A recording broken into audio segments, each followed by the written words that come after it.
Sejam bem-vindos e bem-vindas a mais um episódio do IAQI, o podcast que traz discussões relevantes sobre o impacto da inteligência artificial na comunicação, no entretenimento e consumo. Hoje nós vamos revisitar os temas mais impactantes que foram discutidos nessa primeira temporada e explorar como os profissionais que passaram por aqui estão transformando e reinventando suas carreiras com as ferramentas de inteligência artificial.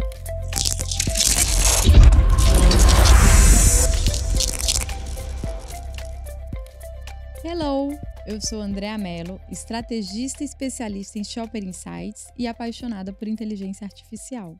E eu, Maurício de Paula, diretor de criação e fotografia. Sejam bem-vindos. Esse é o nosso episódio de encerramento da primeira temporada do IAQI Podcast. Hoje a gente vai falar sobre os temas que foram mais debatidos e também sobre os temas que levantaram mais polêmicas nas nossas redes sociais ao longo desses últimos meses e trazer um pouco mais da nossa perspectiva sobre cada um desses assuntos para vocês. Começamos com um dos temas que gerou mais debate entre nossos convidados, os direitos autorais e a ética na IA. E esse assunto deu muito o que falar porque ele tem muitas nuances, né? Logo no primeiro episódio a gente teve aqui o Net78 comentando sobre como as plataformas de inteligência artificial estão usando os dados dos usuários para treinar seus algoritmos. Ele trouxe o caso do próprio Instagram e mostrou para gente como que o Instagram usa os dados que são compartilhados ali para treinar as inteligências artificiais da plataforma geral, né, aqui da Meta. Mostrou que ele passou pelo processo de procurar como isso é feito, entender como isso é feito, para não autorizar que as imagens dele fossem utilizadas para isso, até porque ele é um artista. Boa parte do conteúdo que ele coloca ali na plataforma são conteúdos profissionais, aquilo é o ganha-pão dele. E depois que ele conseguiu descadastrar, né, dar o opt-out desse uso dos dados dele, ele começou a ter dificuldades para compartilhar conteúdos sem que a ferramenta tagueasse aquilo como inteligência artificial de uma forma ali completamente aleatória. Que loucura isso, não? Isso me chama muita atenção porque toda vez que a gente vai criar uma conta em qualquer plataforma de rede social, a gente precisa preencher ali vários dados nossos, imputar, e a gente também consente em ceder nossos dados, enfim, ter ali um termo de autorização, mas o do Instagram, provavelmente, quando a maior parte de nós, né, que já tem um pouco mais de idade, criou a sua conta lá, não tinha isso previsto no termo de usuário dele. E em vez de usar como padrão a solicitação da autorização, ou seja, se esse uso antes não estava previsto e agora eu vou fazer, então eu vou comunicar cada usuário meu e pedir essa autorização, eles fazem o contrário, por uma questão de ser muito mais vantajoso para eles, né? Então o padrão passa a ser que eu tenho sim esse direito e quem não quiser vai precisar correr atrás e entender, descobrir como é que faz para desautorizar esse uso. Marcadas. Eu também não sei porque elas estão marcadas. Inclusive, se for olhar, são projetos de pintura. É uma quadra de basquete que eu pintei, não foi a que fez. É um painel que eu fiz para NBA no NBA Park lá em Gramado. O que eu acho que aconteceu foi o seguinte. E é uma pintura e aí foi fotografado. Alguns trabalhos que eu fiz... Desculpa te cortar, só perguntar. Essas fotos não foram tratadas com a ferramenta de inteligência artificial? Não, estão marcadas, nada, nem que feito, são fotografias, nem ideia, nem né? Exatamente, O que acontece é o seguinte. Descobriu-se que a Meta, que é dona do Instagram, Sim. Eles usam os nossos dados, os nossos conteúdos para treinar os sistemas deles, né? Uhum. De inteligência artificial. Estou só complementando para quem não sabe. Exatamente, Então, eles usam os nossos conteúdos, o que a gente publica para treinar os sistemas, né, de inteligência artificial. E aí um artista olhou e falou, opa, peraí, a gente descobriu isso aqui, os caras estão usando as nossas artes para treinar as ferramentas deles, né? E descobriram que dava para desabilitar aquilo, para pedir para o sistema. Você tem que pedir para ele não usar. Não é ele que pede autorização, é você que pede. Isso é uma loucura. Não né? use, E aí montaram um tutorial explicando. Um colega meu foi lá, falou, Neto, cara, você viu isso aqui e tal, vai lá. Bem burocrático, não é simples, nada intuitivo, você tem que ir entrando nas pastinhas e tal. Aí você pede, você tem que mandar um e-mail pedindo para eles, fazendo a solicitação, e eles aceitam ou não aquilo. No meu caso, eles aceitaram. Deixar de usar a minha arte para fazer o treinamento, né? Após esse pedido, vários posts meus estão sendo tagueados.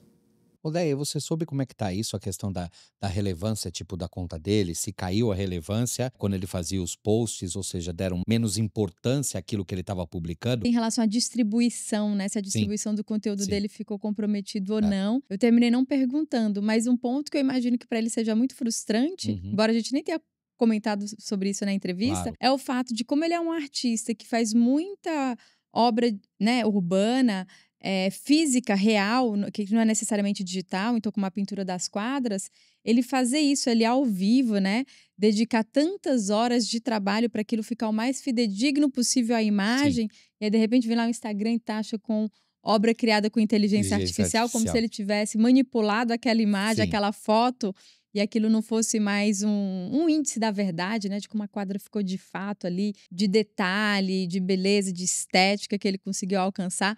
Isso deve ser muito frustrante para o Imagino, artista. total.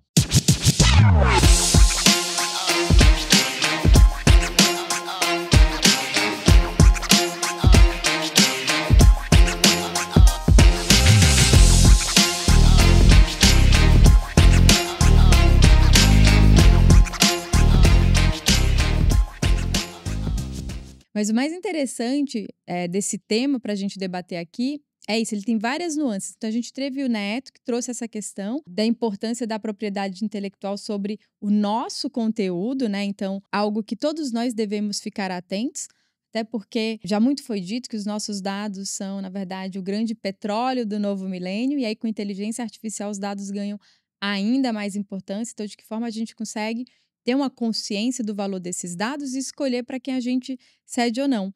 Mas a gente também teve aqui presente o Lawrence. Na questão da parte da locução, né?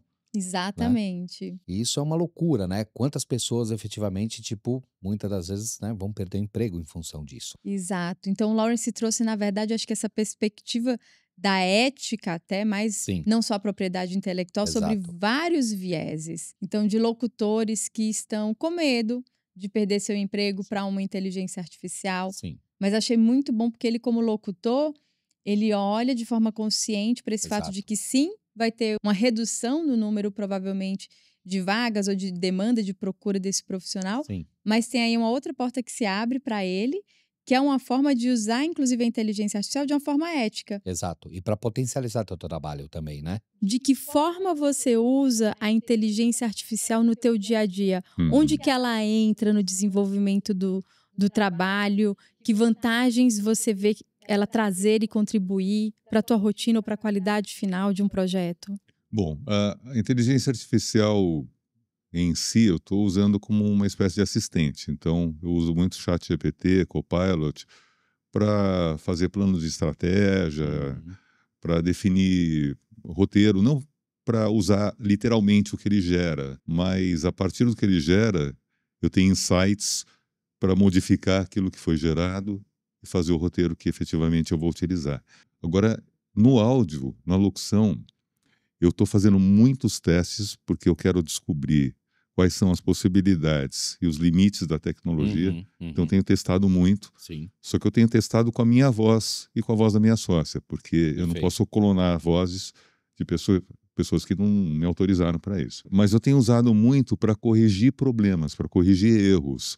Então, por exemplo, eu produzo muito conteúdo educacional. Às vezes, o locutor falou in, ao invés de falar at. Ele falou in school, ao invés de at school. Ao invés de mobilizar a pessoa para parar o que ela está fazendo, para gravar, ou, no caso dela não ter um home studio, ela ter que ir até o meu estúdio para gravar, eu clono só um pedaço e corrijo e substituo Uhum. a preposição in por at, que é uma coisa que a pessoa não seria remunerada, porque é um Uhum. erro, né, que foi feito. perfeito. E eu tenho uma economia muito expressiva de tempo. Então, em vez de usar a IA para substituir um locutor, como que um próprio locutor pode usar a inteligência artificial para mudar a sua voz? Então, se eu sou uma locutora mulher, posso ter uma voz de homem, né? Se você é um homem um pouco mais idoso, você pode ter uma voz de criança para um trabalho.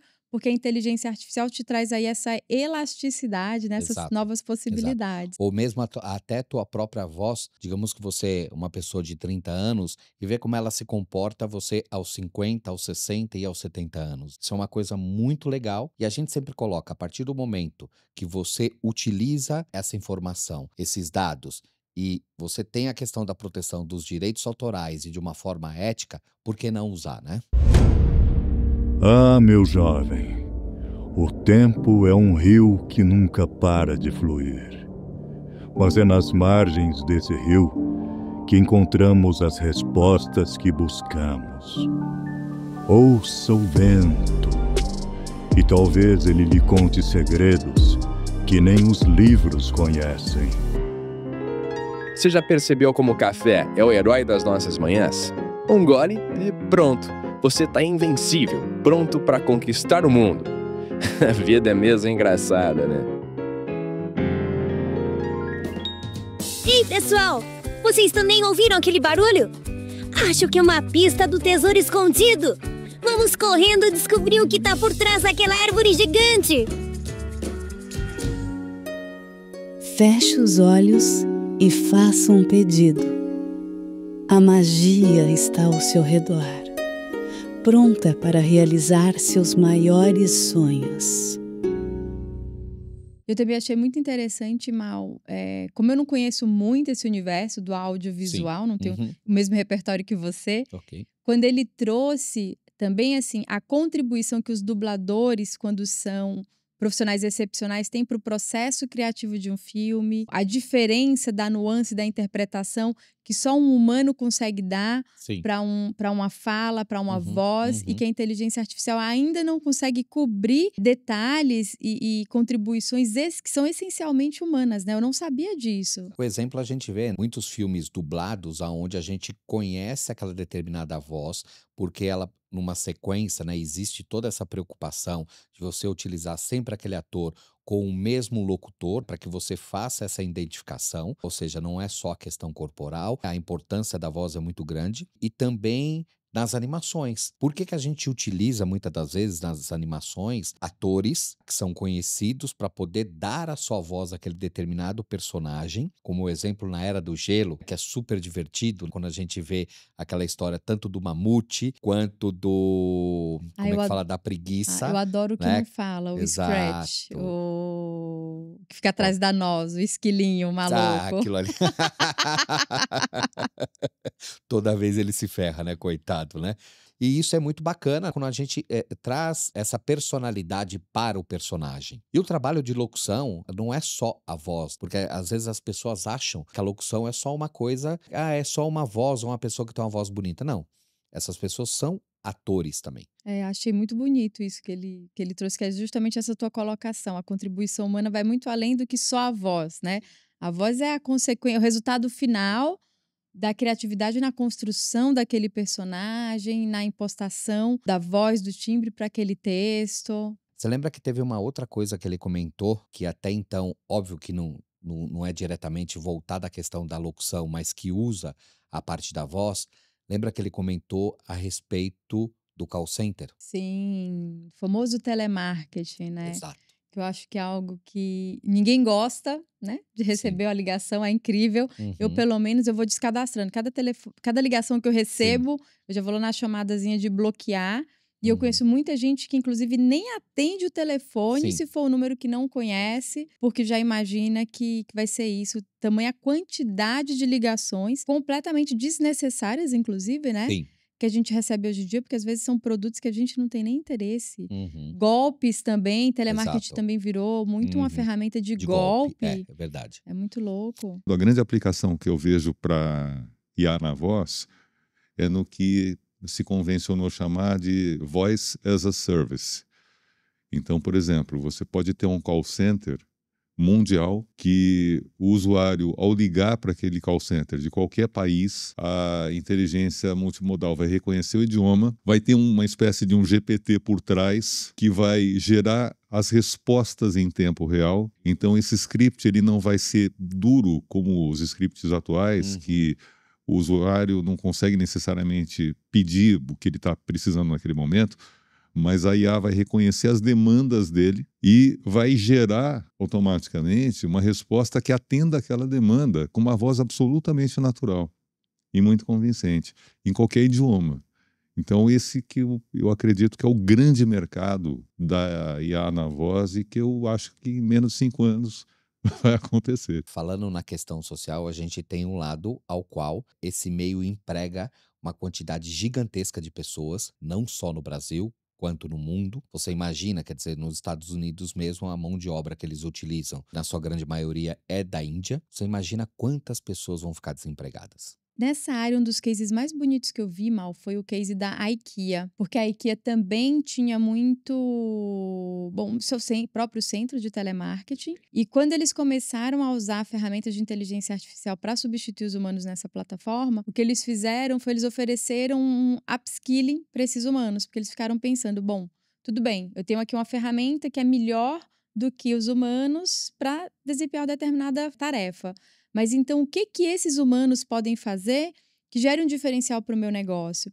E eles treinaram essas pessoas para oferecer serviços básicos ali de consultoria decorativa, sabe? Para quem quisesse comprar os produtos. Então, óbvio que assim, não tem um skill de arquiteto, de decorador, mas tem bastante informação sobre os móveis, as dimensões, fatores que as pessoas que vão ali comprar precisam levar em consideração, fazer ali uma organização básica, né? Tendo as medidas do quarto, do cômodo da pessoa, alocar ali os itens que ela pretende comprar junto com os que ela já tem para ver um pouco se comporta, se não comporta. Então isso eu achei incrível, porque a gente parte da máxima que ninguém quer ser telemarketing, Sim. mas uma vez que isso é aquele teu ganha-pão e você não pode mais ser telemarketing, então o que você pode ser? É muito bonito ver a empresa preocupada, né, desenvolvendo os com a colaboradores. inclusão, né, em manter esse cara dentro do corpo empresarial, né? Até porque antes, tempos atrás, para você ser um consultor e oferecer esse tipo de serviço, tinha muito estudo. Tinha que efetivamente fazer um curso técnico. Hoje em dia, com as ferramentas de inteligência artificial aplicadas na decoração, aí sim a IKEA conseguiu trazer uma mão de obra, né, mais simples, com menos preparo técnico, para oferecer esse serviço. Achei incrível. Que mais empresas percorram esse caminho, né? Eu também achei muito interessante aqui, ainda falando de propriedade intelectual, o Eduardo Zay. O Edu, demais, né? Exato. Lindo o trabalho, né? E eu achei incrível porque ele mostrou, assim, outros usos que a gente pode fazer, assim, agências, profissionais criativos da inteligência artificial, em que as implicações legais dos direitos autorais, ela é mais leve. Então, óbvio que quando a gente fala de criar uma imagem, criar um vídeo, uma locução, para aquilo ser exibido na TV ou publicado numa rede social, na internet, a gente precisa ter todo um cuidado com direitos autorais. Mas também é possível usar esses recursos numa etapa de aprovação de uma ideia com o cliente, criar vídeos, imagens que funcionam muito mais como um protótipo para mostrar para o cliente, olha, qual que é a minha ideia, onde eu quero chegar, olha o potencial que isso aqui tem para a tua marca. Mas que você não precisa se preocupar tanto com isso, porque você vai só mostrar para o cliente, e depois, se o cliente gostar da ideia, aí você vai para uma fase, né, de shooting, você vai ter um vídeo, mas isso é usado muito mais como um recurso de apresentação, de aprovação, até mesmo de encantamento desse cliente, e não necessariamente um produto criado para ser veiculado, em que aí sim você tem que ter toda uma preocupação ética mais séria. Outro entrevistado que teve aqui que eu achei incrível foi o Rogério Veloso, porque acho que assim, ele já trouxe... O Rogério é sensacional, né? Rogério, paixão à primeira vista por Rogério, né? Coraçãozinho, tirei até meu microfone do lugar. Mas assim, o Rogério, ele é um profissional fora da curva, e eu gostei muito da discussão dele. Ele trouxe, primeiro assim, acho que pontos sobre os quais eu ainda nem tinha refletido a respeito, ele já tá lá na frente. Que um é como ele coloca nos contratos que ele faz o uso da inteligência artificial, que é já balizando, olha, Sim. Pode ser usado dessa forma, não pode ser usado dessa forma, né? Então, ele, enquanto profissional, já está, inclusive, assim, educando uma parte do mercado e educando o cliente sobre a visão deles sobre aquela ferramenta, e até uma preocupação também em relação ao uso, que é em que momento faz sentido usar, porque realmente a inteligência artificial vai trazer uma possibilidade que sem ela você não teria, mas também em que momentos você não deve usar, porque é importante que a tua audiência olhe para o fato real. Me lembrou, inclusive, demais desse... Bom, já um problema que existe há muito tempo, né, da expectativa versus realidade, quando a gente vê campanhas de alimento ou fotos de alimentos em cardápio, né, aquele hambúrguer maravilhoso, suculento, aí quando você pede, o bichinho é chuchulento, né, é magrinho, porque a imagem gerou uma expectativa e a realidade é outra. Então, a preocupação dele que na narrativa, né, no produto ali audiovisual, seja mais artístico ou seja dentro de uma história que você quer contar, como que você faz com que na hora em que a pessoa tem expectativa de realidade, efetivamente seja realidade? Uma coisa, sabe, que assim chamou muito a minha atenção, de um ponto que ele colocou, da dificuldade que ele estava tendo quando ele estava fazendo aquela peça, né? Toda a parte de produção da Isolda e Isolda, Tristão. Isolda Tristão. Eu fiquei assim, encantado e ao mesmo tempo decepcionado com a IA. Da dificuldade que ele tinha de gerar a questão das imagens de refugiados. Lembra disso? E, Rogério, você já se deparou com algum dilema ético em relação ao uso de inteligência artificial em algum projeto que você possa compartilhar com a gente? Já, inclusive foi interessante isso, porque assim, hoje os modelos já disfarçam um pouco a ideia de que existe uma predisposição, uma pré-programação para te entregar determinados resultados. Eu fiz a ópera Tristão Isolda Tristão. A gente trocou o nome porque foi uma abordagem da Márcia Zanelato, queridíssima, puta dramaturga, que ela colocou a Isolda em um campo de refugiados. Ou seja, trouxe o mito para um momento muito atual, né? Com a direção do Guilherme Lemes, né? Talentosíssimo. Foi um processo, um trabalho lindo. E era sobre refugiados. Minha amada está em terra interditada, um campo de refugiados.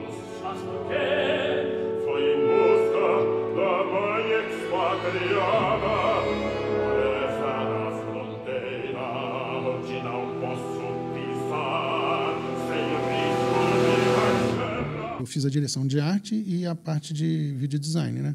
Teve um determinado momento que eu queria que os atores interagissem com refugiados reais. No tempo de produção da ópera e no tempo político, não era possível trazer pessoas reais. Então eu falei assim, então nós vamos criar essas pessoas, de certa forma, né?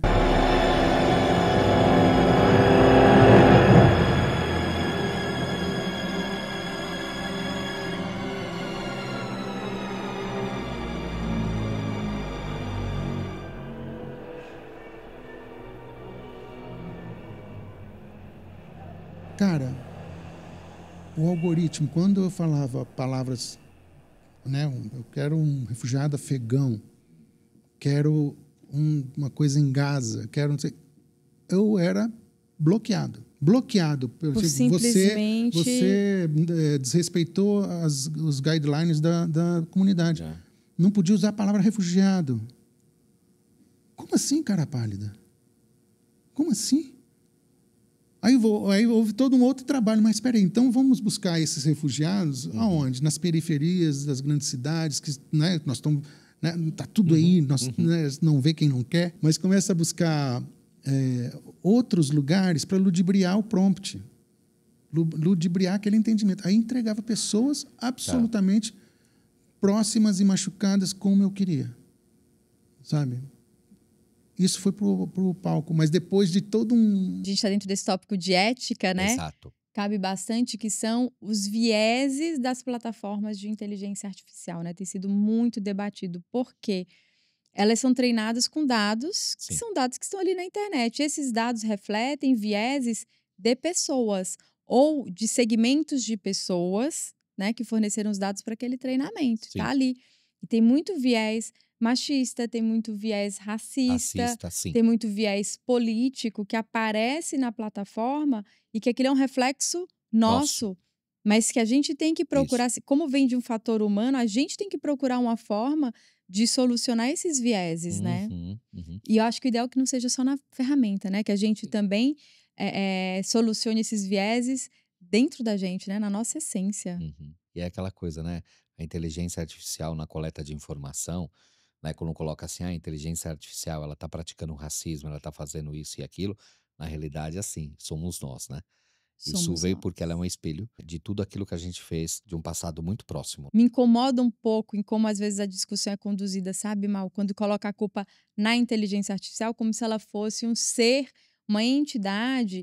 Ela é uma entidade autônoma, porque muitas vezes, depois que você programa, ela tem autonomia, inclusive, para evoluir a si própria, mas por trás dessa entidade tem pessoas. Então, é um tipo de tecnologia que ela não pode nunca ser deixada ficar à mercê de si própria. Ela precisa sempre, acho que, ter uma supervisão ali humana, e se tem uma supervisão humana, esse humano é responsável por. Ele pode não ter sido causador, já que aquela é uma tecnologia autônoma, mas se ele está supervisionando, ele precisa identificar, ou a partir do momento que aquilo é identificado, procurar uma forma de corrigir. A gente não pode nunca perder o nosso papel de agente, né? E esse é um tema, eu já vou soltar aqui um teaser, né? A gente tá fechando a primeira temporada, mas já de olho na segunda.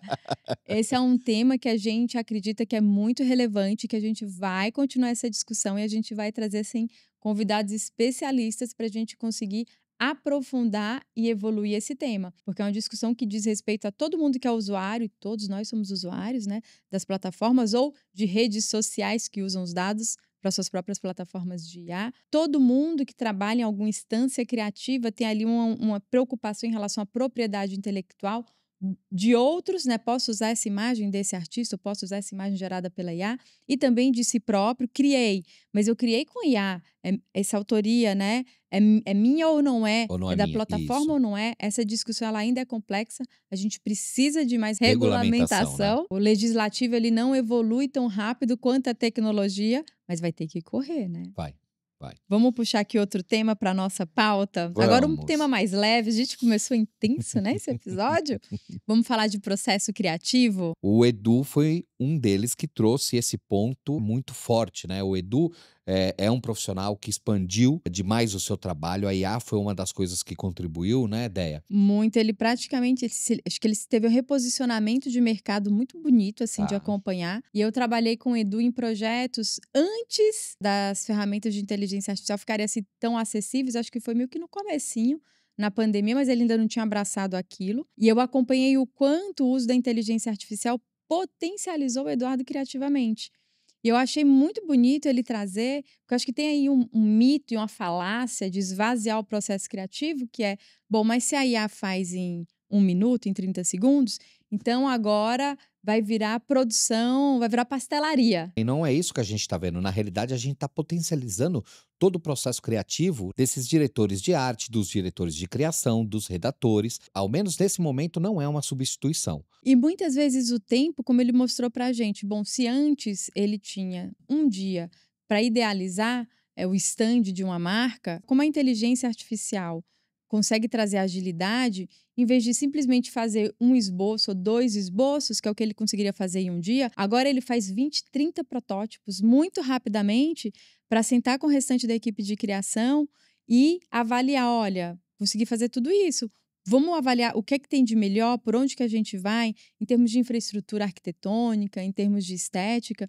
Então, os profissionais ganham tempo, sim, mas para investir em outros processos dentro da criatividade que vão trazer uma qualidade maior para o trabalho. E novas possibilidades mesmo, porque até então, coisas que a gente não tinha acesso até chegar à inteligência artificial, hoje a gente tem possibilidades, né? Que eu posso arriscar dizer que quase que infinitas. Há pouco tempo a gente estava fazendo um projeto para Run, que são aquelas picapes. Sim. E todo o storytelling da plataforma que a gente estava construindo ali de ativação de marca, a gente queria ilustrar elas em diferentes lugares do Brasil. Então a gente gerou ela em pontos turísticos, assim, as picapes. E a partir daquilo eu já gerei cenas de 10 segundos no runway para poder ilustrar o projeto e para poder utilizar em peças. Uma coisa muito interessante que também que eu acho que facilita na questão de direção de arte na execução. Há pouco tempo eu fiz um projeto para a Heineken, que é a convenção deles, e a gente desenvolveu um troféu para eles específico, eles gostaram. Só que assim, foi uma imagem que a gente gerou, eles gostaram daquela estética, daquilo, mas como produzir aquilo? Tá. Passar para um produtor gráfico, ele ir fornecedor, e ver tudo em dias, eu consegui que o ChatGPT me descrevesse como executar a produção daquele troféu. Nossa, E aí? uma forma mais simples e trouxe opções, rápida. desde, tipo assim, você pode Imprimir em 3D. Você pode imprimir 3D, ou você pode fazer tal material, com tal tipo de iluminação. Foi todas as etapas até o acabamento, onde você personalizava o nome. Teve uma convenção que eu fiz de pets. A gente tinha um conceito que era Taon, coisa do digital, tudo. E durante o processo que a gente começou a executar as peças, começou a criar ali as primeiras coisas, o cliente mudou a estratégia para estar no jogo. Então ia toda uma estética de futebol. O que a gente fez? O projeto inteiro pronto, só tinha que trocar de Taon para futebol.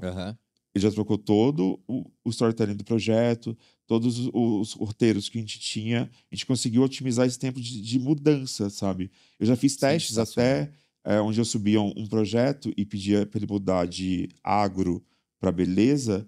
Ele mudava o artístico de um sertanejo para uma Anitta. Olha que incrível! Muito traz bom. essas soluções. Tem um vídeo que eu fiz há pouco tempo também para uma agência que estava numa concorrência de árvore de Natal de Coca-Cola para vender um personagem ali. A gente tinha uma estética de ilustração. A gente fez todas as ilustrações, animou em After Effects e fez um vídeo para poder vender aquele personagem. Ho, ho, ho, ho! Era uma vez uma menina chamada Nathalie. Ela olhou o calendário, viu que já era dezembro, mas sua árvore de Natal não estava ali.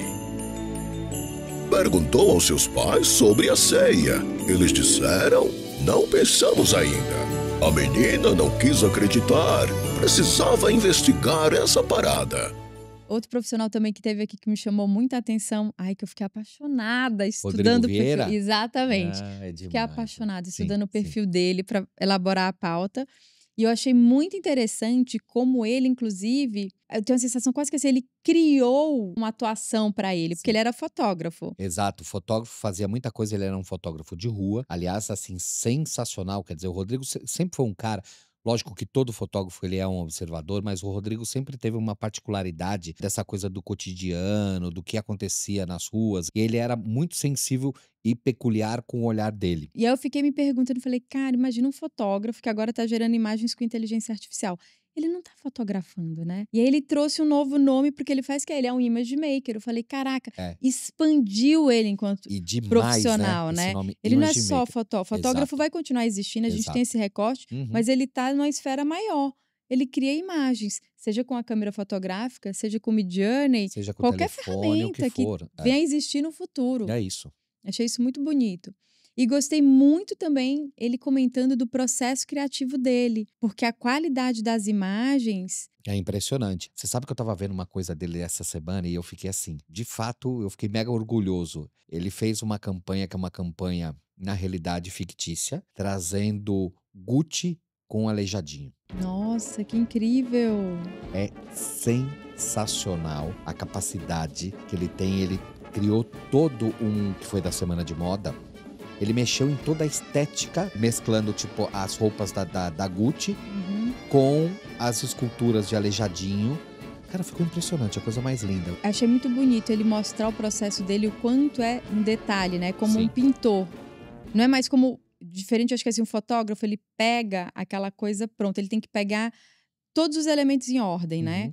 Para chegar no clique da imagem perfeita, da imagem que ele está buscando. Agora não, agora ele vai como um pintor.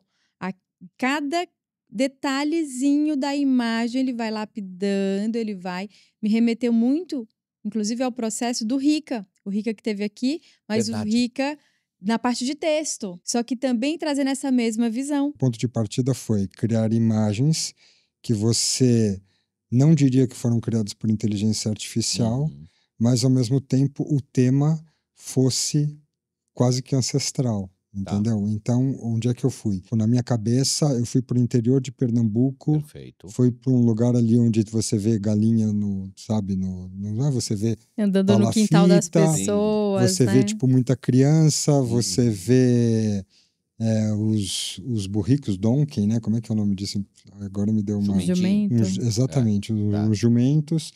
e ter, tipo, todas essas características mesmo de um Brasil profundo, um Brasil rural ali, né? Cara, mas é difícil isso aqui, hein? A gente identificar que isso daqui foi gerado por inteligência artificial, né? De novo, a gente reafirma esse ponto.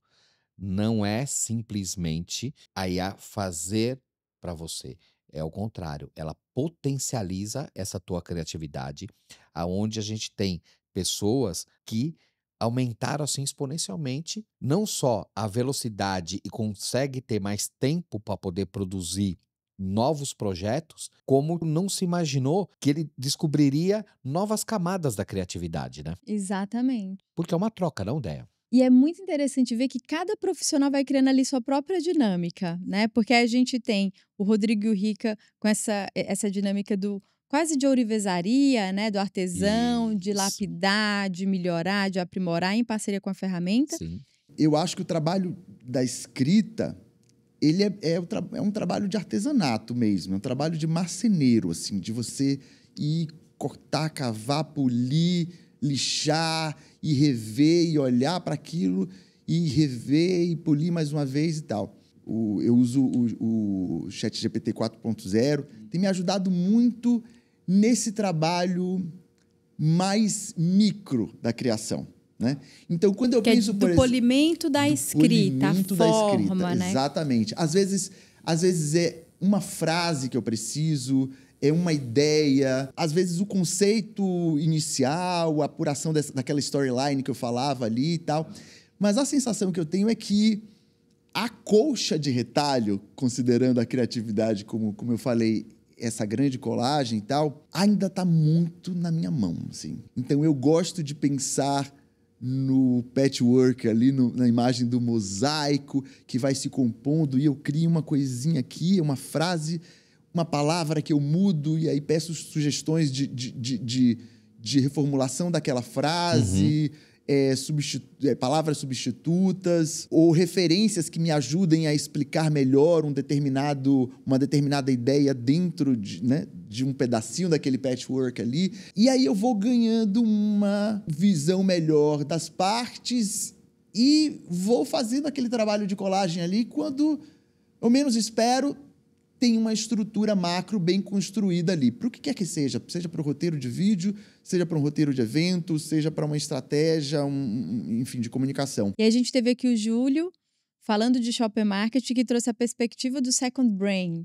E aí, de novo, a gente está falando que, poxa, não só do shopper marketing na questão das lojas virtuais, mas ele trouxe casos falando da loja física, né? Como se utiliza a inteligência artificial para determinar e monitorar os pontos quentes e frios da gôndola para ajudar em todo o processo de gerenciamento de categoria. A gente sabe que é um termo um pouco técnico aqui dentro daquilo que a gente está falando, mas as pessoas que trabalham muito com trade marketing vão amar. Como é que você potencializa todo esse processo? Quando você coloca aqui, que é essa parte mesmo que ele trouxe do second brain, que é, ou seja, ele ter como um parceiro, como se fosse um outro cérebro, e ele fala muito dessa troca, não fala, Débora? Fala. Inclusive, assim, pegando esse viés que o Mal trouxe, né? De dados. Porque quando a gente vai lidar com dados, fazer uma leitura de dados, que pode ser por quais áreas da minha loja as pessoas mais andam, ou quem compra um determinado produto, né? Que caminho faz, quanto tempo fica ali parado em frente, como que toma a decisão de fazer aquela compra. Sempre que a gente vai olhar esses dados, a gente tem o nosso próprio viés. Então, a gente falou dos vieses que aparecem na inteligência artificial, são vieses humanos que estão ali representados. A gente já tem as nossas hipóteses, né?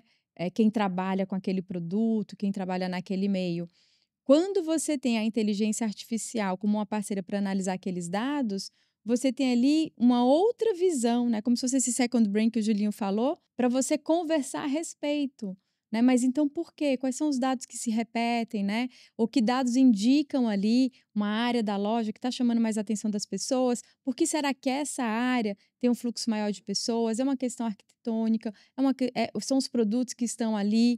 Então, a inteligência artificial, ela tem essa força de analisar os dados sem os vieses humanos. E aí cria um parceiro para você discutir a respeito, chegar em soluções melhores e mais eficientes. Eu comecei a usar a inteligência artificial não para me dar respostas, mas para me ajudar a encontrar as respostas, que é o que eu gosto do conceito do second brain, de ser meu segundo cérebro. Então, Eu uso a inteligência artificial, entrou na minha vida para ser a minha assistente, para ser minha analista. Não é minha psicóloga, viu, pessoal? Porque aí não dá certo, mas é minha educadora também. Você falou do uso para tradução, queria te pedir para compartilhar também com quem estiver ouvindo a gente algumas formas de usar essas ferramentas para análise de dados no dia a dia, com relatórios. Vamos fazer o seguinte, vamos fazer um caso de cada um dos que eu vou falar aqui. E não é um caso simples, vamos mostrar realmente, por exemplo, hoje eu tenho lá uma aplicação, todo mundo vai ter um bot, né? Tem uma aplicação Ou seja, você treinou... que eu treinei para fazer traduções usando os conceitos de vendas, trade e shopper marketing em 3 línguas. E todo dia que eu coloco alguma coisa lá, ela vai aprendendo. Só que isso eu não faço aberto. Então eu uso a API, hoje eu uso bastante do Google Gemini, porque eu consigo rodar a API local na minha máquina. Local, dentro da tua máquina. Mas isso você faz pela questão do sigilo das informações. Exato, porque eu trabalho com muitas empresas e eu não posso colocar dado de cliente lá. Mas o que eu faço? Eu coloco frases, eu troco... Primeiro, ela não está conectada, ela não está aberta. Segundo, é que eu treinei ela também a não ensinar outra coisa fora desse contexto. Então, olha só, pessoal, tem tantas variáveis que você tem que amarrar para fazer um bom uso disso. E não é que eu não quero que os outros não usem. Eu quero compartilhar para vocês como que eu faço. Eu não quero que os dados dos meus clientes sejam usados por todo mundo. Por exemplo, eu quero fazer, agora migrando por parte de análise de dados. Eu não posso subir no ChatGPT lá a planilha de faturamento do Walmart. Porque a análise de categoria, pessoal, eu tenho todas as informações. Quantas unidades, qual que é o preço, qual que é a margem, imagina. Isso é inaceitável. Então, você precisa ter essa habilidade de saber usar e aplicar para poder usar da melhor forma e não se expor. Então, você hoje pode usar a inteligência artificial para fazer qualquer análise que você queira dessa forma aberta. Como que eu uso? Eu uso para me auxiliar na análise. Então, também é diferente. Eu não quero resposta. Eu quero que ela me auxilie. Então, como que eu faço o cálculo da incrementalidade? Ela me dá a fórmula, eu vou para o Excel e faço. Como eu faço uma análise preditiva, considerando essas variáveis? Eu pego as colunas da minha planilha, coloco, explico o que eu gostaria de ter e como eu vou usar essas informações e as fórmulas dentro do Excel. Eu poderia já fazer tudo direto, ela ser muito mais rápido. Mas por essa questão, não consigo tirar o melhor uso. Mas o melhor uso é porque daí eu aprendo. E isso é imbatível. Então, eu falei para vocês, não sou o cara de exatas, não sou o cara da matemática, não sou o estatístico. Mas eu estou sabendo o que é ser, não sou. A gente teve aqui também, ainda falando de processo criativo, a Maria, professora universitária, Maria Delmar. Ela veio falar sobre qual que é o desafio de ensinar processos criativos para estudantes universitários, futuros publicitários, né, nessa era da inteligência artificial. E é um desafio enorme, porque eu mesma fico me perguntando, deve ser difícil também para quem está ali do lado do estudante, quem é um estudante, por que eu vou aprender a mexer numa ferramenta que é mais complexa, né, sei lá, como um Photoshop, às vezes até aprender princípios de layout, conceitos, se eu posso ali só copiar e colar um prompt, né? Eu pegar um prompt já pronto, que vai gerar uma imagem sensacional. Então, para os professores, realmente deve ser muito desafiador, porque é tão difícil quanto fundamental ensinar os fundamentos, né, da criação publicitária. Eu sou um crítico, né, nesse aspecto. Quando eu falo um pouco da educação, eu sei que alguns talvez não vão gostar, mas eu acredito muito ainda no processo manual. Então, eu sempre falo da questão do processo da integração. É difícil, né, a gente já ir só pela ponta se a gente não conhece o início. A sensação é que, assim, que você vai ser um profissional um pouco mais vazio, digamos assim. Então, é importante, sim, que a gente ainda passe pelos meios tradicionais, a gente entender, principalmente no processo de formação. Por isso que eu falo, a gente precisa saber de onde a gente veio. Não dá só para poder pensar aonde estamos e para onde vamos. Ou seja, de passado se constrói um futuro. E tem um ponto também que eu acho essencial, Mal, nessa época em que é muito fácil criar coisas, né? Criar textos, criar imagens, criar filmes. O olhar crítico, desenvolver o olhar crítico desses alunos e desses futuros profissionais. O olhar crítico porque a ferramenta está produzindo, porque a ferramenta ela tem ali um limite dela. Então, que você não se satisfaça com pouco.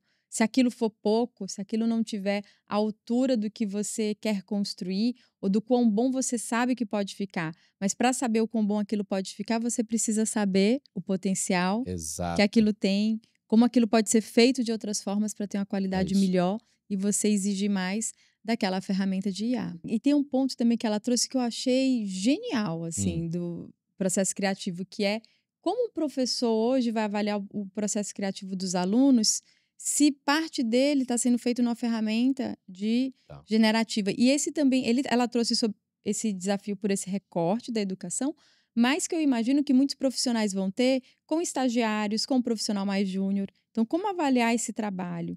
E eu gostei que ela mostrou que antigamente você avaliava o trabalho do aluno pelo produto final ali que ele fez, né? O layout que ele fez. Agora, como é uma ferramenta fazendo aquele layout, cada ferramenta tem uma qualidade diferente. Tem muita ferramenta também que se você usa a versão paga, a qualidade vai ser superior à de quem usa a versão gratuita. Então, hoje ela avalia o prompt, porque é ali onde está a interferência humana. Ou seja, ela avalia o processo, não? E é onde está a contribuição daquele aluno.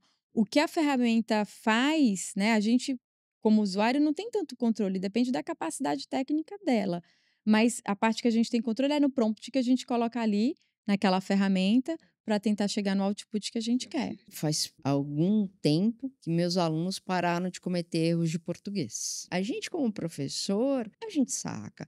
Eu venho fazendo isso há muito tempo e é óbvio, né? Eu tenho alunos que pegam do ChatGPT, levam para uma outra inteligência artificial, que é uma inteligência que simplifica, põe gíria no meio, que põe alguns erros, justamente para o professor não perceber. Então, assim, cada professor vai ter que descobrir como avaliar a partir do uso da inteligência artificial. Então, eu quero ver o prompt. Você vai usar o ChatGPT? Pode usar. Mas então você monta uma apresentação, você edita, você corta, você pensa e você apresenta. Agora, claro, você vai me falar, e a tese de doutorado? Bom, vamos puxar aqui outro tema que a gente falou, foi de personalização, que agora com a inteligência artificial, a gente chegou no momento, numa tecnologia em que a gente consegue ter a personalização em escala.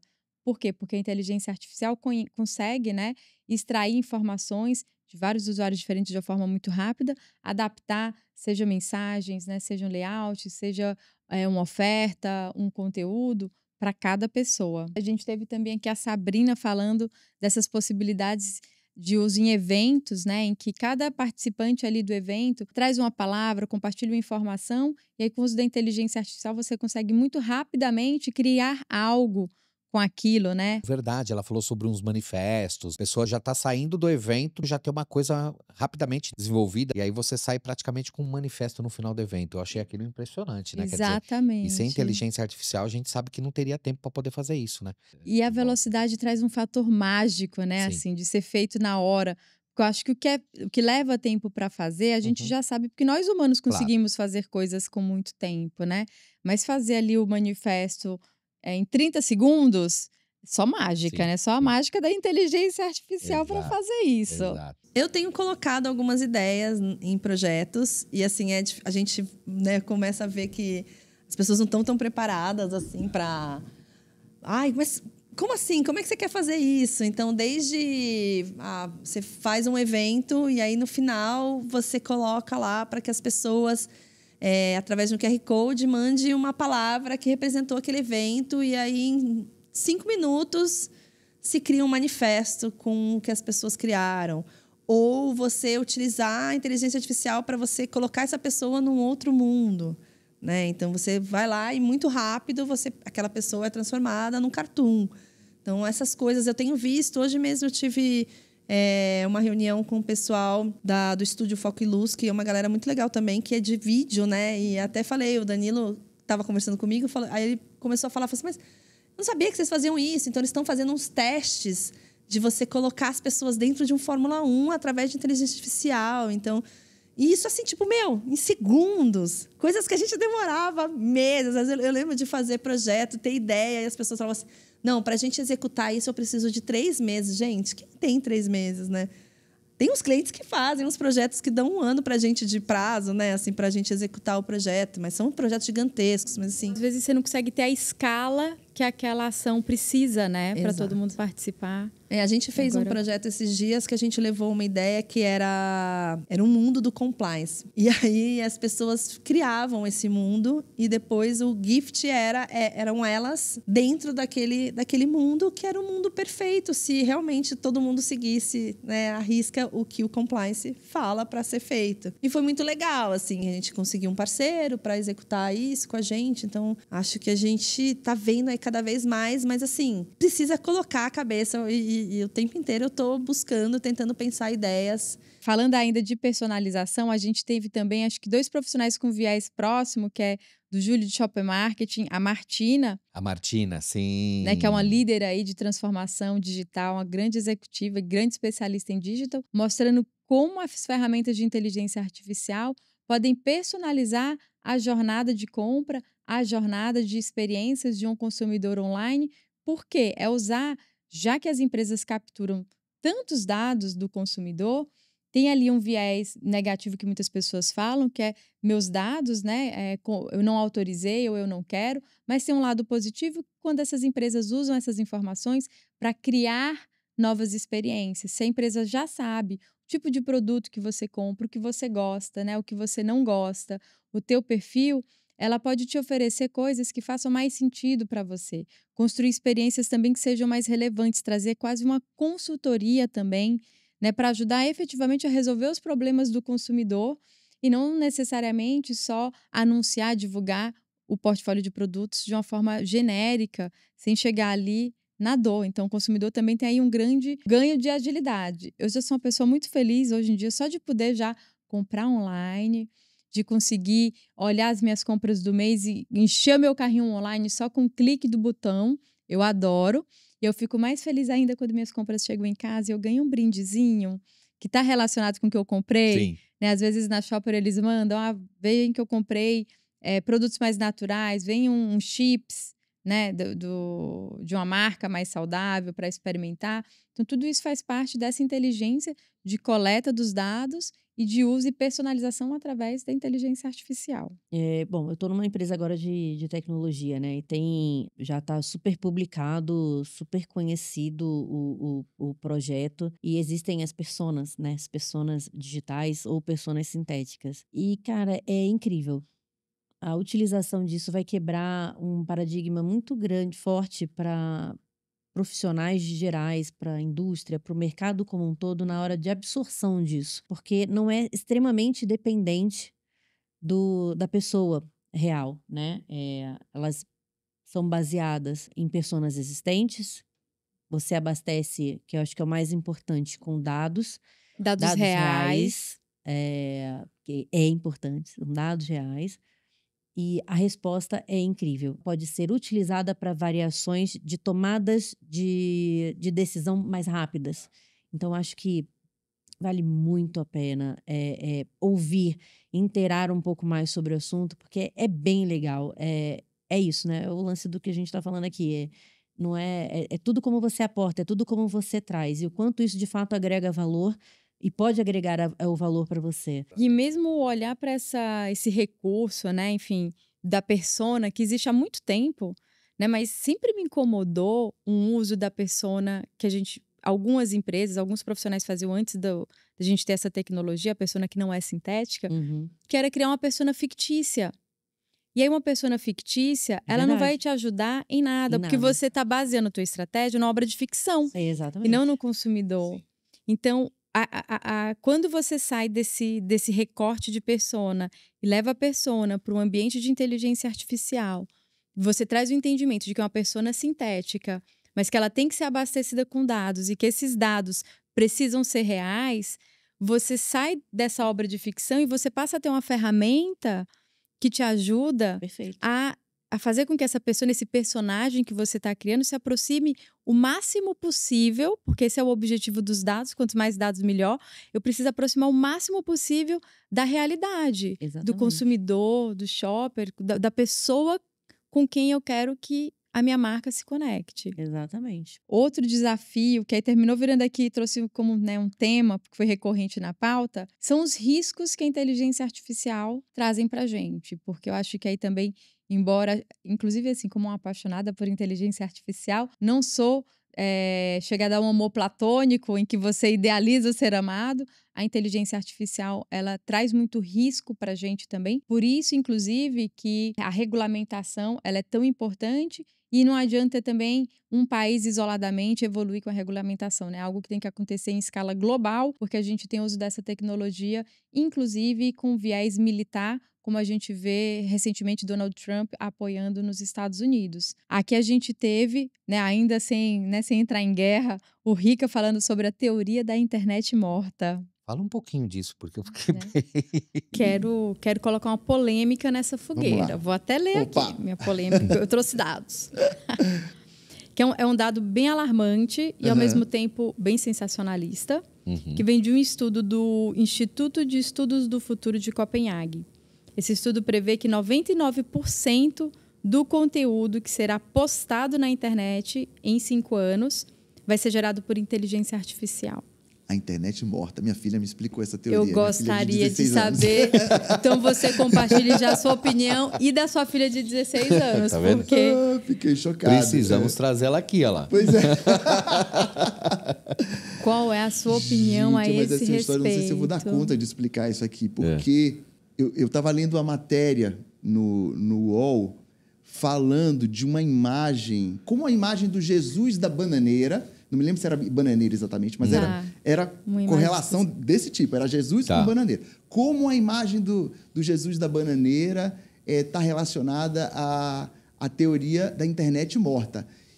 Eu li aquilo e falei... Gente, nossa, é muito clickbait, não é? Muito clickbait, né? Assim, eu falei, tem muita informação louca ao mesmo tempo. Comentei isso na sala de casa e minha filha falou, tipo... Você não sabe o que é a teoria da internet morta? Só você que não entendeu essa manchete, tipo, pai. A teoria da internet morta. Conta pra gente aí, porque eu também não sei. Mas é exatamente isso. A teoria de que o que supostamente seria uma rede viva, né? Onde as pessoas trocam informações e conseguem participar, onde a informação flui de todos os lados, sendo substituído por, na verdade, uma troca unilateral, né? Onde os bots falam e as pessoas ouvem, ou seja, o conteúdo... Eu não sei, não sei da fonte, do quanto isso procede efetivamente. Eu entendo o temor dessa dominância de um conteúdo produzido por inteligência artificial e o quanto é que a gente pelos pode... bots, né? Pelos bots. Eu acho que isso é uma preocupação relevante mesmo, uma preocupação ética, porque a gente sabe que os bots né, podem produzir, enfim, viés, por mais bem intencionado a mensagem seja, vem uma mensagem com algum viés, ou podem ser mensagens mal intencionadas mesmo, né? Pode ser bots de fake news. Depende de quem criou e treinou o bot. Exatamente. É muito interessante. A gente já começa a ver um pouco nas redes sociais. Produção de conteúdo, né? É uma área que cresceu muito, então, e que ganhou uma força muito grande, porque hoje a gente se informa através do conteúdo que a gente vê online. Muitas coisas a gente aprende através de conteúdo que vê online, né? Tem escolas, inclusive, adotando conteúdos online como referências para os seus estudantes. Mas tem um problema também, né, da qualidade desse conteúdo, né, Dé? Só que pensa mal que, se hoje a gente já tem um problema de qualidade com esse conteúdo sendo produzido por humano, agora o que a gente tem é cada vez mais um conteúdo produzido por inteligência artificial. E aí a gente tem, inclusive, o risco de... Vamos criar aqui uma historinha fictícia, tá? De um médico que contrata uma agência de social media para produzir conteúdo para suas redes sociais, para o seu blog. E, por algum motivo, essa agência já fala assim, não, mas médico, você não precisa nem se preocupar. Deixa que eu crio tudo, eu crio os textos, eu vou ficar alimentando e você vai lá só cuidar dos seus pacientes. E aí, essa empresa, ela não tem um conhecimento que o médico tem. E aí usa, de repente, né, um chat GPT, um Claude para gerar conteúdo, pega imagens ou até para gerar imagens e coloca um conteúdo que ele pode ter uma desinformação ou ele é raso e o fato dele ser raso pode ter consequências negativas para um paciente, para alguém que está, né, doente, usando aquilo como fonte de consulta. E o que a gente se depara agora é com a probabilidade de que isso aconteça numa escala tão grande que dentro de poucos anos, quase todo o conteúdo disponível na internet e nas redes sociais vão ser criados por inteligência artificial. E aí, o que será que isso vai... Como filtrar isso, né? Porque a gente teve uma quantidade, principalmente na época da pandemia e pós-pandemia, exatamente, é o conteúdo de desinformação. Ou seja, conteúdos muito ruins, falsos. A gente tem essa coisa também de deepfake, tem uma série de problemas, Às né? vezes, propositadamente, né? Você usa aquele recurso para Exatamente, gerar né? Para poder desinformação. manipular uma determinada informação. E aí é sempre o ponto que a gente fala de checar a fonte. Agora o ChatGPT não que está resolvido os problemas, mas ele vem com uma atualização, né, Dé, que te dá a possibilidade que você cheque um pouco mais essa fonte, da onde ele está te dando essa informação, né? Conta um pouquinho pra É gente. isso. O ChatGPT, ele agora tem um botãozinho de mundo, que se você clica nele, o ChatGPT vai operar como um algoritmo de busca e não como um algoritmo de geração de resposta. Sim. Se você não acionar aquele botão, aí ele está como uma ferramenta generativa de texto. Justamente porque uma coisa é você imaginar, né, criar, gerar dados novos, informações novas, respostas novas.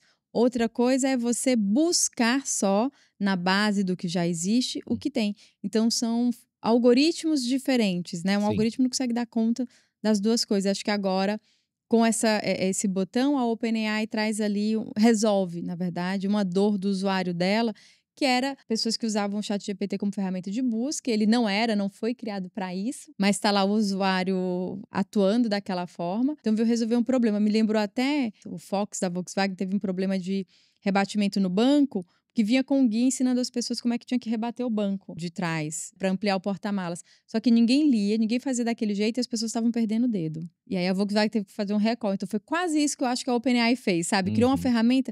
Gente, não é uma ferramenta de busca, mas tá lá a galera buscando e reclamando das alucinações e fazendo atrocidades. E aí eles decidiram, bom, então, já que ninguém leu meu manual, deixa eu mudar aqui minha ferramenta para não dar tanto problema. E acho que em relação à teoria da internet morta, tem alguns pontos também que a gente precisa refletir um pouco a respeito. Se a internet foi essa ferramenta de democratização que deu voz a muitos, porque antes a gente tinha poucos grandes veículos, né, poucas TVs, poucos jornais, com voz de atuação.